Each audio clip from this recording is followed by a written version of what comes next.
Hi everyone, this is a collective tarot reading for the new moon in Leo, which will be taking place, which will be exact on July 24th.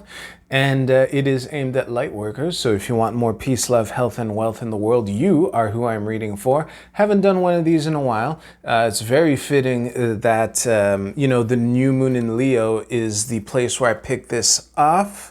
I'm an Aquarius rising for, if you know, you know. That's why it's fitting that this is the one where I'm starting over. All right, let's cut the deck and see what we got. We're going to do a 7-card horseshoe spread as always. Speaking of which, for those of you who are in the know, I'm probably, there's a good chance that for eclipses, I'm just going to do a horseshoe spread as well. Yeah. So, I haven't done this in a while. So past is Ace of Wands reversed, present is the Queen of Cups, known factors is the Four of Wands reversed, very fitting. We collectively are the Two of Cups reversed because of course we are. Unknown factors is the Four of Coins, of course. Advice is the Knight of Swords. Woo, don't hate me. And the future or incoming energy is the Two of Wands reversed. And of course, we have the Five of Wands reversed at the bottom of the deck. So I'm going to make these cards look nice. Yes, this character is designed to look like Donald Trump. Let's try to not read into this too much. But I will see you right now. So I'm not done yet, but I just noticed that we have Ace, Deuce, 4, and 5. So I'm going to dig up the Three of Wands, which I expect to find in reverse. Of course it is, right near the top too. Flanked by, let me put this right, so the Three of Wands reversed is flanked by the Lovers and the Ace of Coins. I have no idea why I'm going to put this in the shop, but that's my problem. I'll see you right now. That's the neat part. You don't. I'm saying that the cards are out of frame. So yeah, listen, first of all, the reason I was as confident as I was that the Three of Wands would be reversed is because most of the message had congealed by the time I was even curious where it was and what it was surrounded by. Second of all, it's a coin toss. It's not that impressive.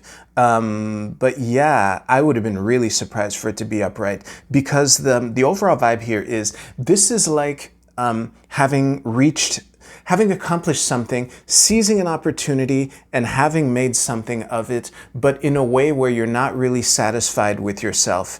That's where the Two of Cups reversed, Knight of Swords are playing into this. And the actually, I'll go into the Four of Coins in the unknown factors here. I think that, and this is playing very strongly into the, cut yourself some slack message, is that the resources that you've acquired or the position that you stand on in order to launch yourself into where you want to go is in the unknown factors. And it's also one of the only upright cards in all of this. Before we, well, technically the cards I dug up aren't in the reading at all. So let's just go with that. But the only 3 upright cards in this entire thing are the 2 courts and this 4 of coins here. So yeah, and I think that with the Queen of Cups here being in the present position, I think that this is this type of emotional, the type of evaluation is an emotional one. Basically, at what cost did it come to my, mental health, my relationships, and that kind of thing. That's kind of the vibe that I'm reading this one singular card out of all of this in the position that she's in. But yeah, I think that the way to recognize the accomplishments, or at least to de-sour them a little, because I think that the trek from the Ace to the Four of Wands, the accomplishment that comes with it is pretty clear, but there's a yeah but, probably an entire series of yeah buts behind that accomplishment that so it's basically the check mark is there. I'm trying to rub off the little asterisk that's there, because in similar conditions, I think other people would have done way worse. Basically, the times that we're in are obvious to us all, and yeah. The cut yourself some slack is when you make it to, first of all, we know we're not done. These are all pips, well, 2 courts, but these are all minor arcana cards. The 2 highest ranking cards are also the 2 upright cards in all of this. Let's forget about the lovers that I dug up here. We'll get to the 3 cards that I dug up, trust me. But yeah, for now they don't exist. The only upright cards here are the 2 courts and this 4. This 4 that's squarely in your blind spot. So yeah, and it's funny too. Oh shit, something else just snapped into place, because you might not even recognize, like the 4 of Wands reversed, the fact that this 4 of Wands is reversed might even be, this doesn't count because of XYZ, all these factors that I've been imploring you not to ignore, because I just connected that the Ace of Wands is in the past and the future card is the Deuce of Wands. It's kind of like you haven't even started from your own perception, that kind of thing. So I think that a key to recognizing the vault that you are sitting on, yeah, it's a 4, but it's 4 coins better than you don't. It's 4 coins more than you thought you had, the coins that you think are ahead of you right now, it's really, in order to better see the let's call it the seed fund or whatever that you're sitting on, it comes in recognizing or giving yourself credit for the accomplishments that you did. I think that it's not necessarily a question of turning the 4 of Wands upright, although, yeah, actually, the most direct way to address my comments on the 4 of Wands would be to turn it upright. So fuck the nuance for now. The key to turning this 4 of Wands upright, for you to even recognize the 4, to see that this Deuce in the future might actually be a 6, is basically, I just realized I started the sentence as if I had a prescription for you, but I think that finding out, it's because it's a collective reading, so I don't know what specifically you've done with this ace. I don't even know what this ace is for you, but you've clearly done something with it. And the more that you recognize that, and the more that you cut yourself some slack, that's when you can see the experience, or the value of the experience that you did get from there to here. Because again, we're all going through rough times. We all have to deal with imperfections. We all have to, show our work before it's ready, and we're all dealing with that. And that's why the Knight of Wands is here, as the Knight of Swords is here, like as invitation to, like, yeah, it's important to self-eval, and it's important to be honest with your self-eval. And I think here the dishonesty, or the self-dishonesty, is showing up more in the sense of being stern to the point of being unfair with yourself, which is why I opened with dishonesty in your metaphorical relationship with yourself that I was just framing now. So yeah, that's why the Knight of Swords is saying, yes, self-eval is good. You need to tend to your cup, but you can't... by taking the next step is when you can realize how much further away you are from this ace. And I think this segues nicely into the 3 cards that I dug up. So yeah, ace 2, 3, ace 2, 3 that I just dug up, 4, 5. It's the entire first half of the Wands is here now. And it's really fitting that the Lovers is behind the 3 of Wands and the Ace of Coins is after it. Because again, this ace, I didn't say it, but the entire time that I was talking about the 4 of Coins here, I was linking this ace that Donnie here is holding tightly towards against his chest to the Ace of Coins. And I think that by seeing the first ace, it'll help you see the other 3, basically.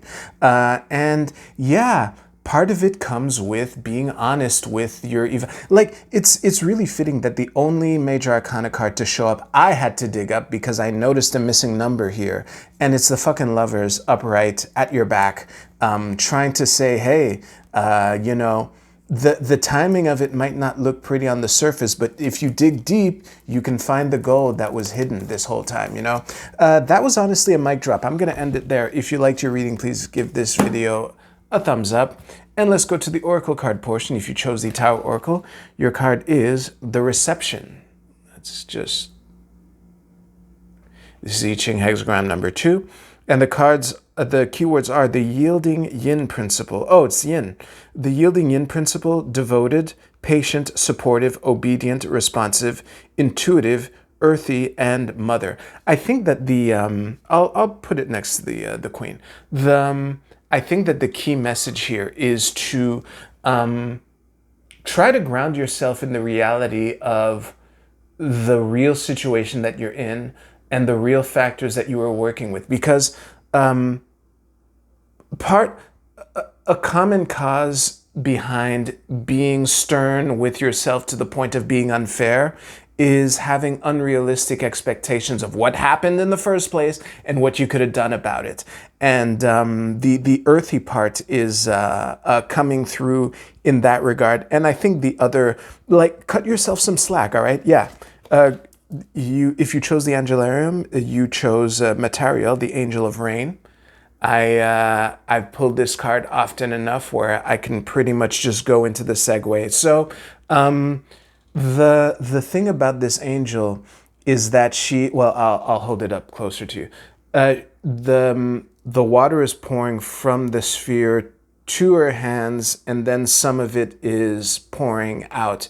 This is almost always the factor of this card that I read, and given this reading, it's pretty self-evident that a sifting is required. I think that you've been holding all the water, and including the stagnant, pungy water that would better be left, filtered out. And I think that is the exploration that you're being invited to take for these 2 weeks. If you chose the Star Codes Astro, Mercury messages. There are many ways to read this card. Let me just reflect on it for a second. Once I realized that Mercury is retrograde during the new moon, I couldn't really read anything else. I'm going to turn the volume way down on the messages part. Yeah, I think that this is a time to review and a really thorough review of the progress that you've made since the Ace. Let's forget about where you think you are now. That's the kind of thing that you're being invited to clarify. And for some of you, it might involve a collaboration with someone from your past. And this is the messages part.